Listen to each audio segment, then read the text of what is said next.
A fortress under siege, a traitor accused, and a battle that will shake an empire. Discover the untold story of Ansi's ultimate stand against the mighty Tang dynasty in this epic tale of loyalty, sacrifice, and resilience. The movie kicks off during a war scene where Goguryeo soldiers are galloping on their horses. Meanwhile, the Taejong soldiers are all geared up, firing arrows as the enemy approaches. Some of the horsemen get knocked off, while others keep charging forward. The Taejong troops, now armed with shields, start taking down the Goguryeo fighters. Their mission? To seize the fortress. One soldier shouts, "We'll be wiped out! We need to fall back!" Soon after, a retreat flag is raised. Now let's meet a new character named Samuel. He's seen approaching a girl who's sitting down. A Taejong soldier tells him that this girl can see visions from the Lord. She's got the bow of Jumong, the Goguryeo king, which she brought back as a war trophy. When Emperor Taejong tries to shoot an arrow with it, a soldier warns him that no one can use it. Then, General Yeon assigns Samuel as the head of a cadet unit, praising his loyalty. He tells him that to win and take down Yang, he needs to reach the fortress, handing him a sword. Samuel vows, "I swear on my life to complete this mission." In the next scene, Samuel and his soldiers arrive at a field where they help free a trapped cart. He asks the people there, "Are you Ansi? I need to speak with the commander." One man replies, "I'm Commander Yang." Yang's companion mentions that they've heard Taejong has sent spies who can speak their language, implying that Samuel and his crew might be those spies. As Samuel's soldiers draw their swords, they're quickly taken down. They then turn to Samuel, but Yang stops them, insisting they need to capture him instead. Yang then takes Samuel to a spot for questioning, saying, "The soldiers of Yeon call me a traitor."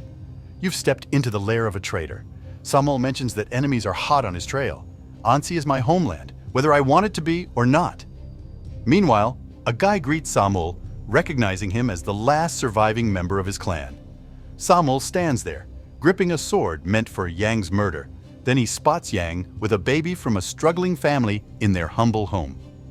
The family is grateful for his visit, and Yang explains that the baby was born in Ansi, making his visit necessary. Samuel is taken aback by Yang's kindness and support for his people, as Yang genuinely cares for his nation. We see Yang pulling a rope with a few of his soldiers to help out. They head in the direction of the siren's call and spot some soldiers across the way. Commander Yang notes they're here for a fortress reconnaissance mission. The recon unit is close by, and Taejong won't be far behind if he's around. He tells everyone to gear up. The Tang Emperor will be here soon. Yang then asks Samuel to show his dagger inside the room. Samuel demonstrates, and Yang jokingly asks him to use it to trim his beard.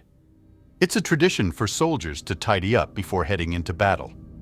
As Samuel's dagger hovers near Yang's while trimming, it would have been easy for him to strike, but he holds back. With the siren blaring again, everyone gets ready for the fight, including the female soldiers, one of whom is Becca. Commander Yang leads his troops, eyeing the opposing army, waving red flags. Commander Yang addresses his troops, saying, "If you see the Taejong army advancing, don't hesitate to ask me what to do. I'll tell you to fight like never before, but also know when to pull back. Giving up is not in my playbook. You need to understand that you must stand your ground when something you value is at stake. If someone tries to take away what you hold dear, you have to take that risk. This is a huge chance, and you can't let it slip away. Look at the Ansi people.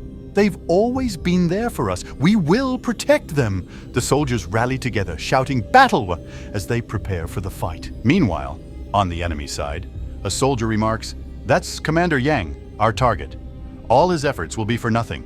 Another soldier adds, "Taejong is the kind of guy who takes what he wants, like that fortress." Taejong then instructs his men, "You need to seize Ansi's land and enslave their children." The battle erupts with large stones being hurled, causing chaos. Commander Yang saves Samuel from a fierce attack. Taejong watches from a distance, realizing the Ansi wall is too sturdy to break. He orders his troops to scale the wall, shouting, "Forward command!" On the other side, Yang rallies his soldiers to fight back. The enemy continues to push forward, setting up ladders to climb the wall. They may have the numbers, but Commander Yang is determined to defend. As the enemy throws stones to hinder their ascent, Yang commands, "Deploy Wolf Teeth Striker." This tactic slows them down. However, the attackers keep trying to scale the wall, adjusting their ladders. Taizong shouts, "Attack and break through!" directing his soldiers toward the gate. Many of them rush into the fortress and the battle rages on. Commander Yang gives the order for Becca and the captain to launch an attack since the battle is about to begin. Becca, with her soldiers' support, takes out everyone in her path. Meanwhile, the soldiers from Taizong are busy adjusting the ladder against the wall, but they keep hammering away at the gate. Eventually, the gate bursts open and they rush in, but Yang has already set up a barricade to stop them. Samul watches the chaos unfold alongside Yang.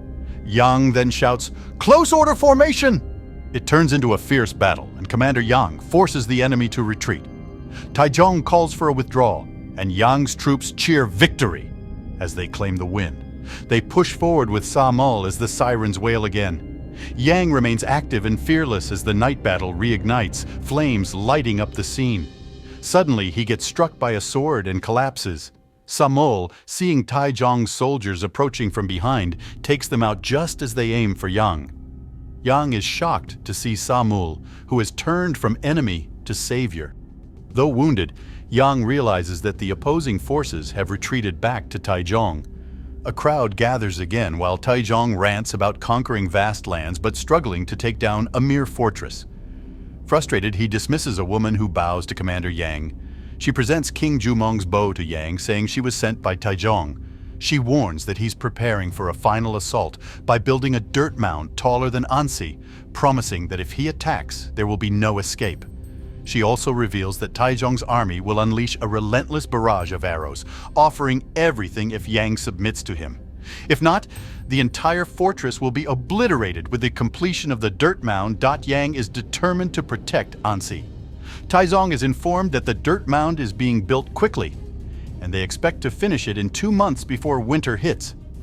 To onlookers, it looks like a massive pile of dirt. Meanwhile, Commander Yang is suspicious, thinking of them as traitors, as Samul points out. Samul asks for permission to approach General Yan. He expresses his loyalty, but knows Yan won't change his stance. He requests orders, but Yang's captain is eager to attack Taizong while the mound is still under construction. Eventually, Yang gives the go-ahead, but a soldier from Becca warns that it would be like suicide to go after Taizong now. If the captain fails, it'll all be for nothing. Yang insists they have no other choice. Taizong's soldiers are preoccupied with war preparations, so the captain decides to strike under the cover of darkness. Unfortunately, it turns out to be a trap, and he returns badly injured. Tragically, he dies, leaving Becca heartbroken at his side. Later, it's revealed that a woman with King Jumong's bow sent a message via arrow to lure the captain into the trap, and she was killed by soldiers. Fueled by revenge, Becca heads to Taizong, but meets her end in battle, and her body is sent back. In the next scene, Samul visits General Yan, informing him that Commander Yang is fighting for his life and the people of Ansi. He warns that the dirt mound poses a threat to Ansi. Yang isn't a traitor. He stands with Goguryeo. General Yan, upset, questions if he sent Samul to defy him, and then he places his sword against his neck. Sadashmal mentions that Yang is a citizen of this nation. Although he's labeled a traitor, the people of Ansi are still eager to fight for him. He reaches out to General Yan for assistance in supporting Ansi. Meanwhile, Commander Yang is strategizing with his troops. His soldiers point out that the ground is full of pebbles, making it impossible to mix them elsewhere. They worry that if they do, the mound could collapse, and building a cave would be tricky too. Yang reassures them, saying he believes in their success.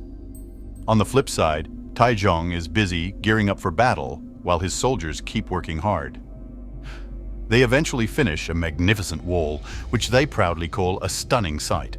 Taizong treats his workers to a feast to celebrate their great effort, declaring that they will bring Ansi down the next day. Meanwhile, Commander Yang is also deep in his battle preparations. One of his soldiers mentions that they have a plan to topple the enemy.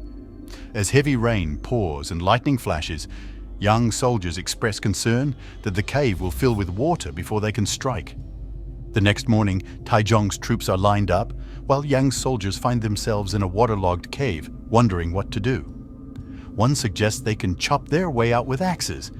As the water fills their makeshift shelter, they start hacking at the pillars.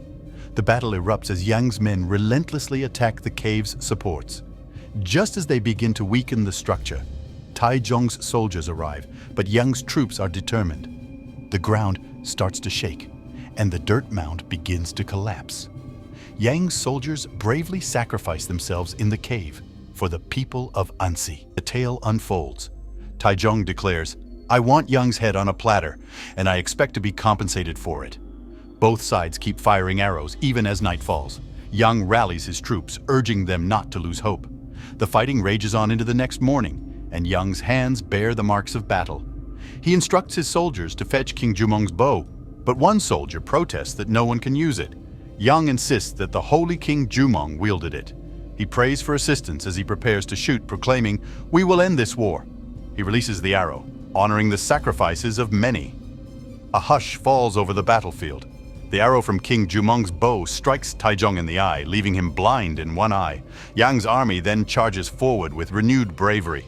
Taizong concedes defeat, admitting, "I have lost." Samul arrives with his Goguryeo forces, and they all celebrate their victory. King Taizong, defeated, warns others not to attack Goguryeo. In the closing scene, Yang and Samul discuss the Ansi fortress, and Samul departs on horseback. The walls of Ansi held firm, but what would you do when faced with such daunting challenges? Would you risk it all for your people and your homeland? If Commander Yang's bravery moves you, don't let this story end here. Smash that like button, share this video with your fellow history enthusiasts, and subscribe for more epic stories like this. And drop a comment to let us know which legendary battle should we explore next. Together we'll keep the spirit of history alive.